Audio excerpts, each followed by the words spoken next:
Qui a pris le contrôle de l'administration Biden? La visite de Xi Jinping aux forces armées suscite des inquiétudes d'une guerre imminente dans le détroit de Taïwan. Une campagne de boycott des produits étrangers, le PCC utilise la Suède comme levier. En réalité, c'est la guerre contre la pensée libre. La vice-présidente des États-Unis n'a pas rendu le salut aux gardes dans l'avion. Le commandement des opérations spéciales des États-Unis met en place un groupe de travail indo-pacifique pour contrer la guerre de l'information. Le sénateur américain Lindsey Graham a publié un commentaire selon lequel l'actuel président des États-Unis, Joe Biden, est une coquille qui a été vidée de sa substance et qui pourrait disparaître à tout moment. Il a également dénoncé l'agenda de l'administration actuelle comme étant le plus radical de l'histoire politique américaine, affirmant qu'une autre personne que Biden en a le contrôle. Dans une interview accordée au Washington Examiner, M. Graham a indiqué que le contrôle de la Chambre, du Sénat et de la Maison-Blanche par le Parti démocrate a constitué un virage radical vers la gauche de la société américaine.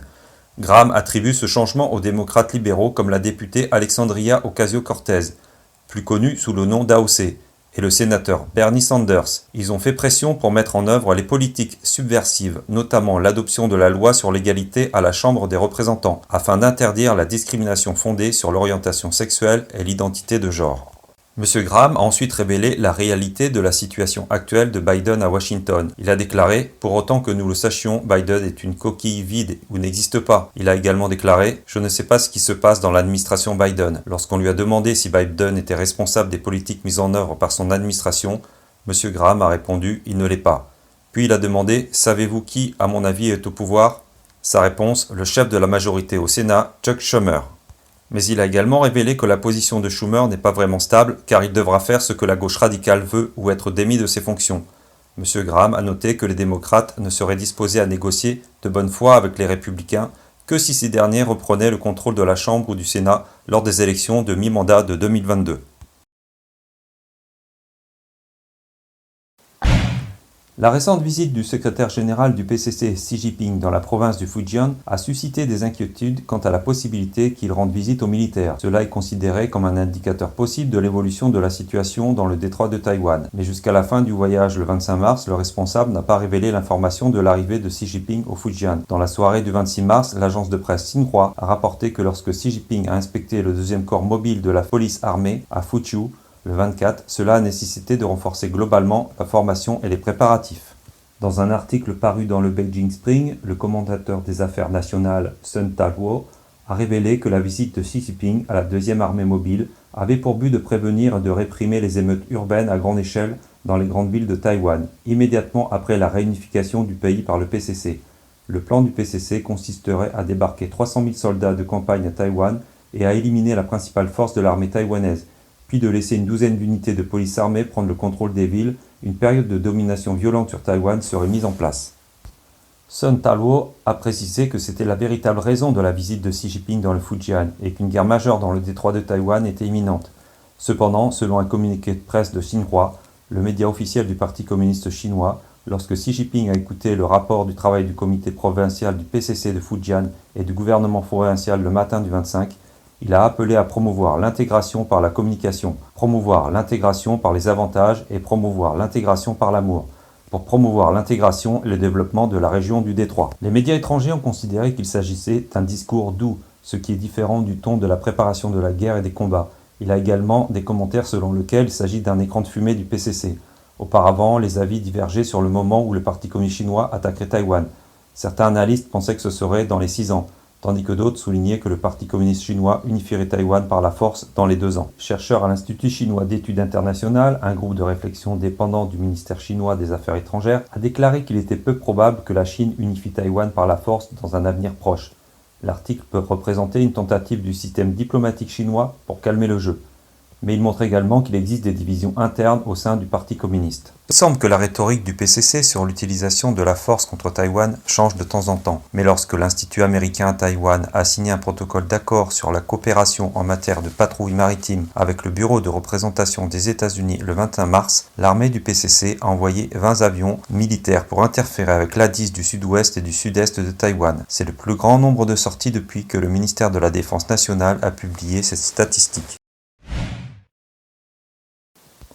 Les pourparlers entre les États-Unis et la Chine, où Yang Jiechi a fait une déclaration selon laquelle ça ne marchera pas avec les Chinois, ont provoqué un afflux de produits périphériques, ça ne marchera pas, sur les plateformes de commerce électronique du continent en moins d'une semaine. De plus, une campagne de boycott des produits étrangers a été lancée à travers la Chine. Le PCC s'est d'abord attaqué à H&M, une marque suédoise qui a refusé d'acheter du coton provenant du Xinjiang, en réponse à une initiative de l'organisation internationale BCI. Outre la question du Xinjiang, cette affaire s'inscrit également dans une série de différends diplomatiques découlant de l'affaire d'enlèvement entre le PCC et le libraire suédois Gui Minhai, une tactique que Pékin a poursuivie avec sa diplomatie des otages. De plus, la Suède est à l'avant-garde de la fermeture de l'Institut Confucius du PCC. Dans le même temps, les relations amicales de la Suède avec de nombreuses villes chinoises ont pris fin et les relations entre les deux pays ont atteint un point de non-retour. Pour l'instant, H&M ne présente pas d'excuses, mais insiste sur le fait que cette action est conforme à son engagement en faveur du développement durable et qu'elle travaille avec 350 entreprises chinoises. Selon le commentateur de Vision Time Zelong, le PCC a lancé une campagne de boycott des produits étrangers à des fins politiques et les hauts responsables ont des arrière-pensées, craignant que leur avoir en Europe et aux États-Unis ne soit gelé et leur entreprise sanctionnée. Les personnes des classes basses et moyennes sont manipulées de nouveau, déchaînant leur haine sans comprendre que les sanctions mondiales contre le PCC sont justement pour les droits de l'homme du peuple chinois. De plus, la colère du public a été alimentée par le gouvernement. On ne sait pas qui sera la prochaine cible. Le mouvement s'est propagé du online au offline. Le boycott semble viser des marques, mais en réalité, c'est la guerre contre la pensée libre. Si le peuple entier tombe dans le piège de la pensée unique, ce sera pire que la révolution culturelle.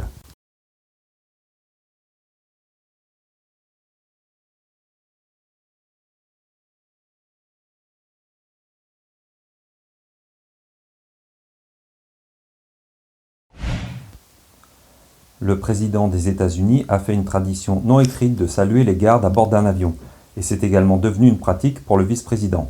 Mais Kamala Harris a été filmée plusieurs fois par les médias de ne pas saluer les gardes lorsqu'elle monte dans l'avion de la vice-présidente et a été critiquée pour son arrogance. Le 24 mars, Fox News a compilé les vidéos des 4 dernières fois où Harris n'a pas salué quand elle a pris un avion spécial et a souligné que l'ancien vice-président Pence n'oubliez jamais cette étiquette de base. L'ancien chef du département de police de New York, Rick Kerr, a tweeté la vidéo le 23 mars, critiquant le comportement arrogant de Harris, qu'il a qualifié de grossier. En moins de 2 jours, la vidéo a été visionnée par plus d'1 million de personnes. Le président n'est pas explicitement tenu de rendre le salut aux gardes lors d'un vol. C'est une tradition qui a débuté sous l'ancien président Ronald Reagan et qui a été suivie par les présidents et vice-présidents suivants. Pour contrer la guerre de l'information menée par la Chine, le commandement des opérations spéciales des États-Unis a mis en place une force opérationnelle dans le Pacifique afin de travailler avec les alliés de la région pour contrecarrer la désinformation diffusée par le PCC, a déclaré le commandant de l'USOCOM, l'amiral Richard Clark, devant le Congrès le 25 mars. Selon les rapports, la force opérationnelle interarmée Indo-Pacifique se concentrera sur la guerre d'information et d'influence dans la zone du Pacifique. La région a fait l'objet d'une grande attention militaire, en raison de l'expansion continue de la puissance militaire chinoise. Lors d'une audition de la Commission des services armés du Sénat, M. Clark a déclaré que le groupe de travail était prêt à travailler avec des partenaires de même sensibilité dans la région. Le commandant des opérations spéciales des États-Unis est le commandant de guerre interarmée qui dirige les forces d'opérations spéciales de l'armée de terre, de la marine, de l'armée de l'air et du corps des marines des États-Unis. Sa principale responsabilité est de diriger les forces d'opération spéciales des États-Unis dans une variété de missions secrètes.